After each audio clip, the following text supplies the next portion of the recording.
Hello. Hey. Come huddle under our umbrella. Ella of comedy. And welcome to Blow Me, it's the news. I'm Tim Axman, Swansea's finest signet. Deal it, Bryden. In the past month, Turkey have been bombing the PKK in northern Iraq, proving that Angry Birds no longer restrict their attacks purely to countries containing pigs. Indie journalist Johan Hari was recently forced to admit plagiarism. He said, "It was the best of times, it was the worst of times. It was the age of wisdom, it was the age of foolishness. It was the epoch of belief, it was the epoch of incredulity." Well, he didn't really say that, but he might have claimed that he did. According to the Cambridge News, a 31-year-old man, confronted by a woman whose house he was robbing, gave her a hug. He was later identified thanks to the pencil sharpener that he'd taken from her house. Getting caught with somebody else's sharpener. Schoolboy error.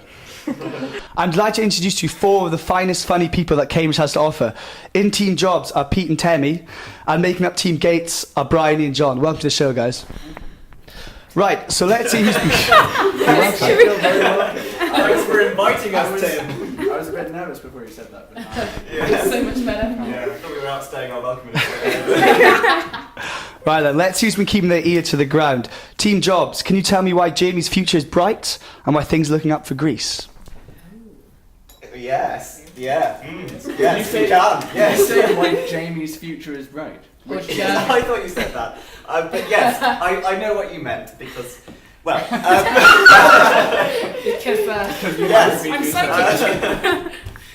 yes, Germany has signed a new deal to buy solar power off Greece because Greece, the only thing they could think to sell was the sun. That's the best they can come up with. It's all they have to offer. Yes. The sun is pretty cool though. The sun is pretty cool, but I don't think the It's a lovely Greeks have got thing. first dibs on it.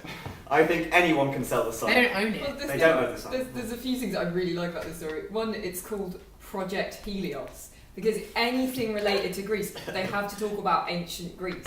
It's like when I heard on the radio like an explanation of the Greek economy and about how it was failing, and it was full of like snide little jokes that people like us like about it's falling from the sky like Icarus. I like it because it sounds like a Bond villain's master plan. Project It's Helios. like, I will sell the sun to Germany! Why would they be speaking in a German accent? She was only speaking in German. Yes. Something else I liked was Angela Merkel, with inexorable German logic, said, "It's better for a country like Germany to get its solar energy from a sunny place like Greece." So, thanks for clearing that one up, It's Angela. top thinking like that we need. Well, yes, that is absolutely correct. Having apparently run out of feta cheese and chest hair, Greece is left to export the only thing that it has, and that is sunshine. German energy companies have also been eager to make the deal, tentatively suggesting that Greece might also consider selling some of its Lebensraum. Team Jobs, what's been discovered in Belfast city centre, surprising nobody? Sorry, hang on, we're Team Jobs. I just like him so much. He's always on my mind. Sorry, Team Gates, what's been discovered in Belfast city centre? I know the answer to this. It was a bomb. It was Surprise, indeed. surprise. It was in Belfast. It was left there for quite a while before anyone Yes. sort of thought to get rid of So it. used to them, they're just like, oh, it's a bomb. This is part of the scenery these days.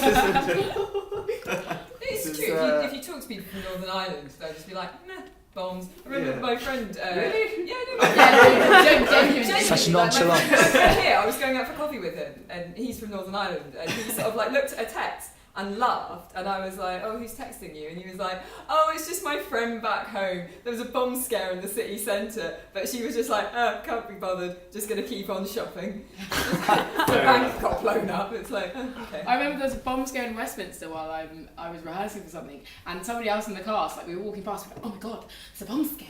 We have to go to the next tube station. This is awful." And then like our friend who's from Northern Ireland was like, "Oh no, we see it all the time at home." It's an awful That's accent. I didn't try and attempt That's it. more stereotypical No way. and more prejudice than anything we've said so far. and wrong because that was I'm terrible. sorry, I'm not. Yeah.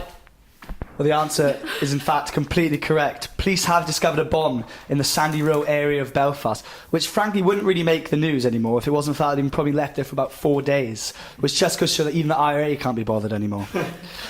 Finally, in the local news, who can tell me how Cambridge played host to a live action sequel to the film Death Proof? I think I know this one. We're all I do, yes, with a flash of genius. Yes, I think Are you making it up? I am making it up, yes, and it's definitely not here. There was a bike crushed by one of the new guided buses, wasn't there?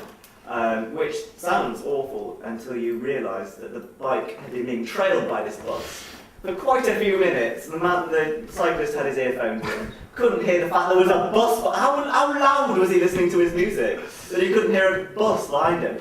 Yeah, it was an incredibly cute story, I thought, because the man was apparently listening to Bicycle Race by Queen.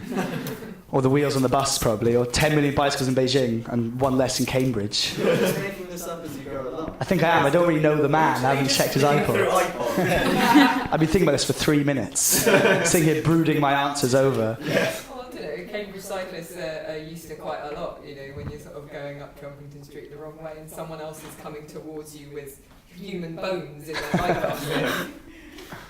That's never happened to me. I saw someone wandering, I was rolling into college for brunch and I saw a medic who'd obviously been up since about 7 a.m. just hurrying past with human bones. Was he doing one at a time? I really am a medic, guys. Look! I've heard of all of these! Mass So murderer. suspicious. Yes. I wouldn't trust them.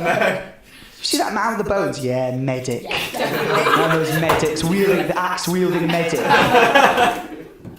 No, that is absolutely correct. Great answer there. In a questionably high-speed chase on the guided bus tracks just north of Cambridge, a cyclist was forced to leap to safety after being tailgated by a bus for more than 1 mile, ridiculously. And when questioned on her actions, the bus driver replied, "It all just happened so quickly." After a tough competition, I'm going to award the points to Team Jobs, but it's unfortunately a bit of a Pyrrhic victory. Okay, we're going to move on to the caption competition now, guys.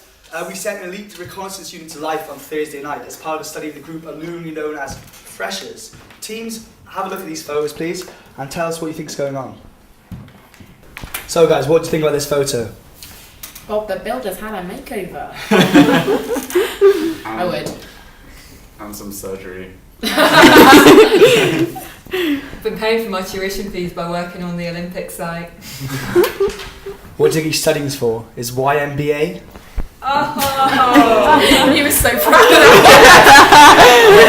Is that another 3 minutes gone? BBC. Yeah, there you go. You know you want to. M.A. Hammer. Oh, no. I'm giving up. Right, let's have a look at the second one then, guys. I've been to Tripoli, I've been to Damascus, but life is so much worse.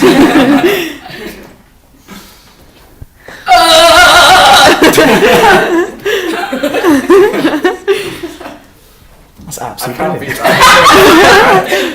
There's nothing to be said. Thanks, guys. We'll wrap it up there. Team Jobs, well done. You scored 1/16th, but Team Gates, you scored 8th. Congratulations, Team Gates.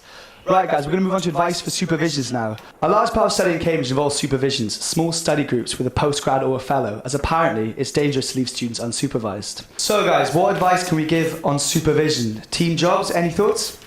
Supervision etiquette, only ever kiss them on the second supervision. Are we giving advice to supervisors or supervisees? Take your pick. We're generous here.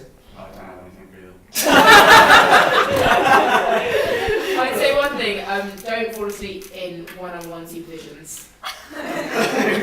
Especially not in their bed. You probably don't want to do what I did, which was on my first supervision. I stormed into the room. I really wanted to make a point, so my supervisor would remember me. Stormed in, turned over the table. This is Sparta! You do classic, right? I advice for supervisors, just please don't muck around with your students, because I had a supervisor who, before he supervised me, famously would leave students' essays in trees. And the worse their essay was, the further up the tree it was. And he did this until someone fell out and broke their arm. Was he a squirrel? Is that He's nuts. I think we'll stop it right there. It's absolutely brilliant, guys. It's like we're looting a railway here. We've got points for everybody. Congratulations.